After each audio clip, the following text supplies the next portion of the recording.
आपका अपना channel India A1 news, जो रखे आपको A1। आदरणीय सभापति जी,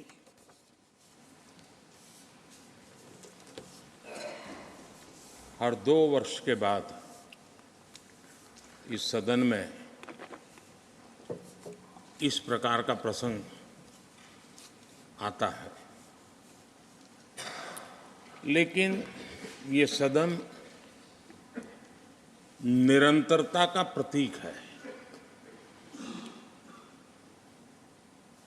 लोकसभा 5 साल के बाद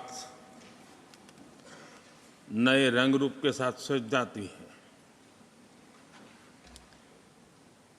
ये सदन हर 2 वर्ष के बाद एक नई प्राण शक्ति प्राप्त करता है, एक नई ऊर्जा प्राप्त करता है, एक नए उमंग और उत्साह का वातावरण भर देता है।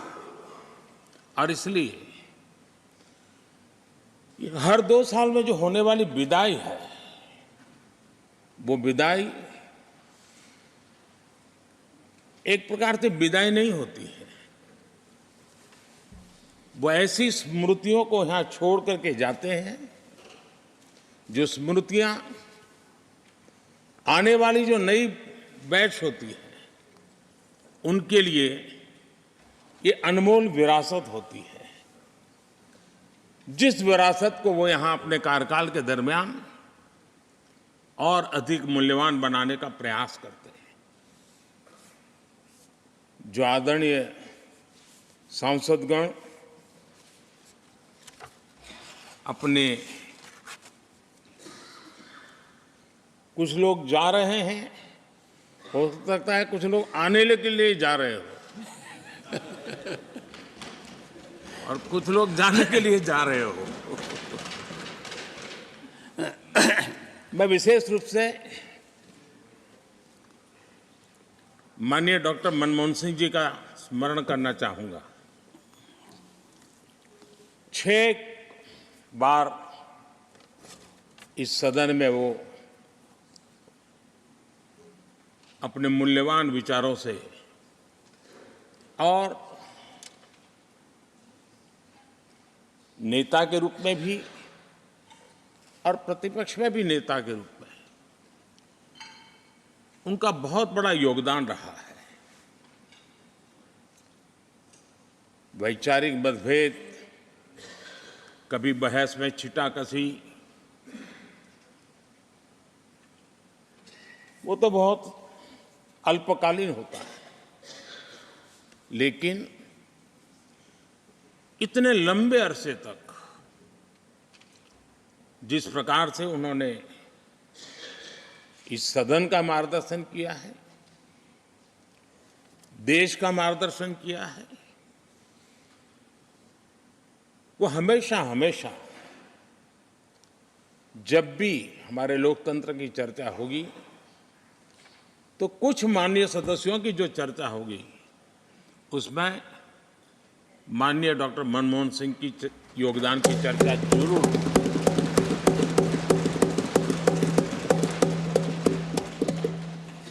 और मैं सभी सांसदों से,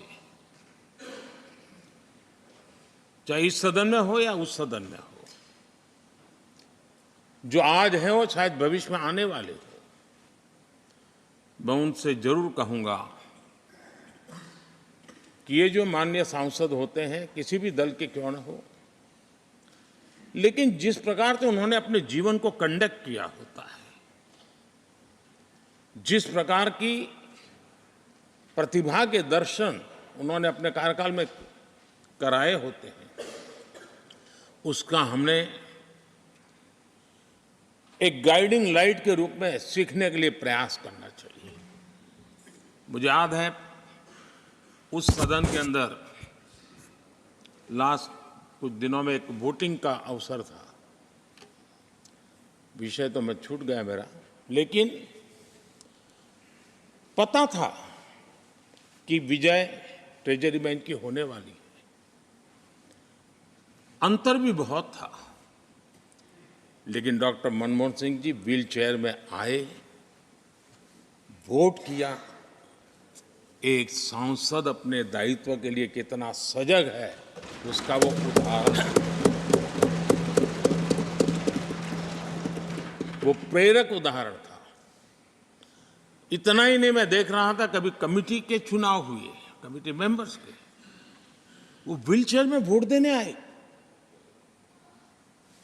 सवाल ये नहीं है कि वो किसको ताकत देने के लिए आए थे, मैं मानता हूं वो लोकतंत्र को ताकत देने आए थे।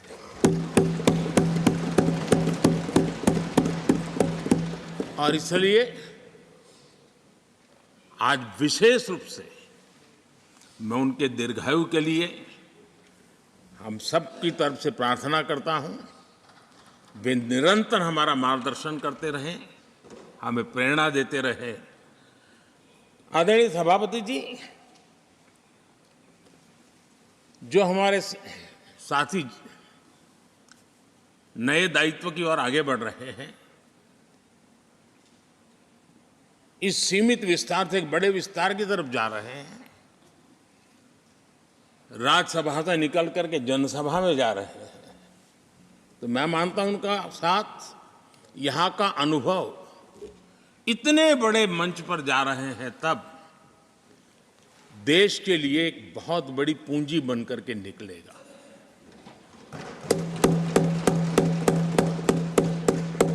किसी यूनिवर्सिटी में भी 3-4 साल के बाद एक नया व्यक्तित्व बाहर निकलता है।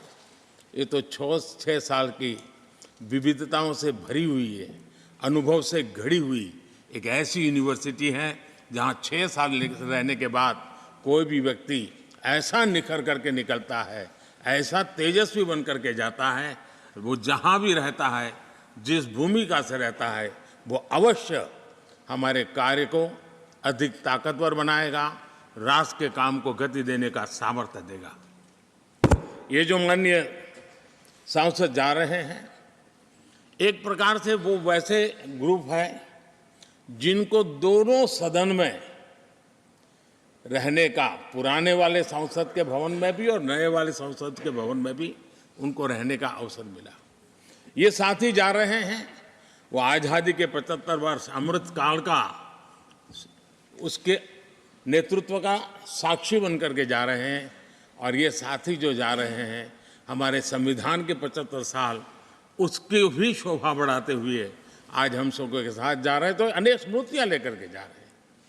हम वो दिन भूल नहीं सकते कि कोविड के कठिन कालखंड में हम सब ने परिस्थितियों को समझा, परिस्थितियों के अनुकूल अपने आप को गढ़ा। यहां बैठने के लिए कहा तो यहां बैठो, वहां बैठने के लिए कहा तो वहां बैठो, उस कमरे में बैठने के लिए कहो। किसी भी दल के किसी भी सांसद ने ऐसे विषयों को लेकर के देश के काम को रुकने नहीं दिया।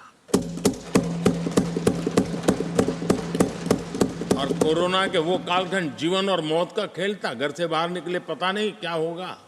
उसके बाद भी माननीय सांसदों ने सदन में आकर के देश की जिम्मेवारियों को निभाया, देश को आगे बढ़ाया।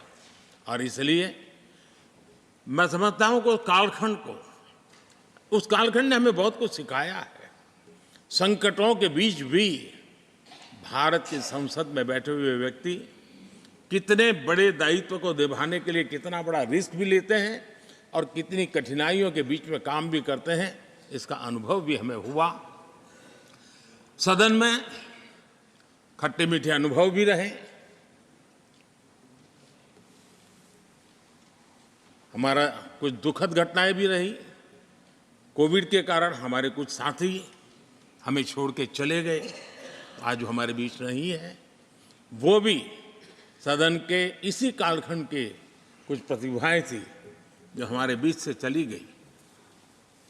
वो एक दुखद घटना को हमने स्वीकार करते हुए भी हम आगे बढ़ते रहे। और भी ऐसी कुछ घटना हुई, कभी कभी फैशन परेड का भी हमने दृश्य देखा। काले कपड़ों में सदन को फैशन शो का भी लाभ मिला। तो ऐसी विविधताओं के अनुभव के बीच हमारा कार्यकाल बीता और मैं तो अब खरगे जी आ गए हैं तो मेरा एक धर्म तो निभाना ही पड़ता है मुझे। कभी कभी कुछ काम इतने अच्छे होते हैं जो बहुत लंबे समय तक उपयोगी होते हैं। हमारे यहाँ कोई बच्चा कुछ अच्छी चीज कर लेता है, कोई बच्चा अच्छे कपड़े वपड़े पहन करके अवसर के लिए तैयार होता है तो परिवार में एक आध स्वजन आ जाता है, अरे किसी की नज़र लग जाएगी, इसको काला टीका कर दो, तो ऐसे काला टीका कर देते हैं। आज देश पिछले 10 साल में समृद्धि के नए नए शिखर सर कर रहा है। एक भव्य दिव्य वातावरण बना है, उसको नजर न लग जाए इसलिए काला टीका करने का आज प्रयास हुआ है। मैं उसके लिए भी खरगे जी का बहुत धन्यवाद करता हूं, ताकि इस हमारी प्रगति की यात्रा को कोई नजर न लग जाए। ये नजर न लग जाए इसलिए आपने आज जो काला टीका किया है, मैं तो सोच रहा था सब काले कपड़ों में आएंगे, लेकिन शायद काला जोदू खिंचते खिंचते खिंचते ब्लैक पेपर तक चला गया है। लेकिन फिर भी मैं उसका भी स्वागत करता हूं, क्योंकि जब भी अच्छी बात होती है काला टीका नजर न लग जाए इसलिए बहुत जरूरी होता है। और उस पवित्र काम को, और आज जिस उम्र के हैं उस व्यक्ति जब ये काम करता है तो जरा अच्छा रहता है। तो मैं इसके लिए भी आपका आभार व्यक्त करता हूं। आदरणीय सभापति जी, ये विषय कोई लंबा बोलने का तो है नहीं, लेकिन हमारे यहाँ शास्त्रों में एक बहुत बढ़िया बात कही गई है। शायद हमारे सब साथी जा रहे हैं तो जो कमी भी हमें महसूस होगी उनकी, क्योंकि उनके विचारों का लाभ जो आ जाएंगे वापस वो तो और तेज तर्रार होकर के आएंगे। जिसको हमला करना है वो भी मज़ेदार हमले करेंगे, और जिसको रक्षा कवच बनाना है वो भी बढ़िया बनाएंगे। वो अपना काम चलता रहेगा। हमारे यहाँ शास्त्रों में कहा गया है, गुणा गुणज्ञेषु गुणा भवन्ति, गुणा गुणज्ञेषु गुणा भवन्ति, ते निर्गुणम प्राप्य भवन्ति दोषाः, ते निर्गुणम प्राप्य भवन्ति दोषाः। आस्वाद्य तोया प्रवहन्ति नद्यः, समुद्र मासाद्वय भवन्तय पेया। उसका मतलब है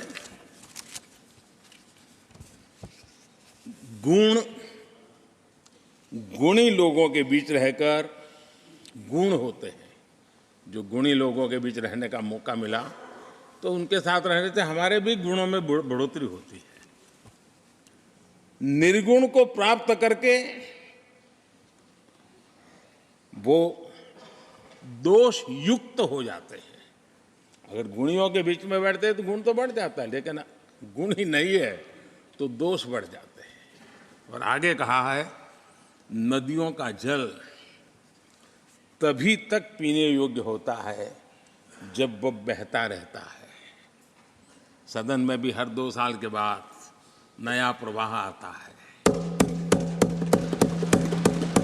और जब तक बहता रहता है, लेकिन नदी कितनी ही मीठी क्यों ना हो, पानी कितना ही स्वादिष्ट क्यों ना हो, लेकिन जैसे ही समुद्र से मिल जाती हैं वो किसी काम की रहती नहीं है।